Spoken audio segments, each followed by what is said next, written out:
Hi love, so I'm back to answer another question.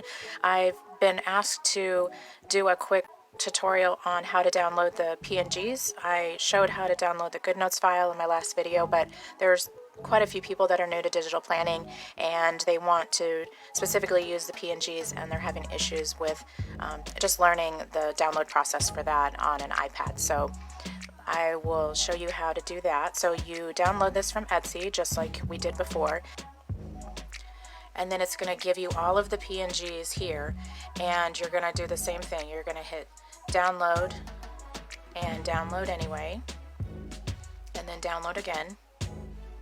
And if we go over here to our downloads folder, it will show that it's downloaded right here. And this again, this may say waiting or 0 kilobytes, just like before. You just need to make sure that this is completely downloaded. And then once it has downloaded, then I recommend that you put them in a folder, not leave them in your downloads. If you run out of cloud storage and you're not purchasing extra cloud storage, then that can be an issue in the future. So I recommend just tapping, holding, and then saying move, and then move it to a specific folder. So for me, I have a folder that's called Raw Collections. You can call it whatever you want. But so for right now, I'll just put it in my, just on my iPad here. And we'll say copy.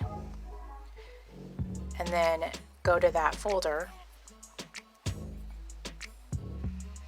And so it's showing it right here. So when we tap it, it's going to automatically start adding all of those PNGs into a folder. And this could take some time as well. It just depends on how quickly your iPad works. So now these are all in a folder.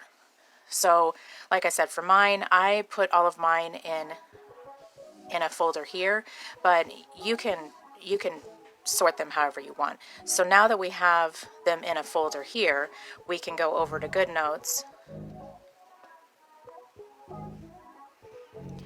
and I just pulled up a blank document, and now we can just start dragging them over however we want, and they're all transparent, pre-cropped, so you don't have to worry about any of that. I hope that helps you guys out, and let me know if you have any other questions, and I will definitely try to answer them as best as I can.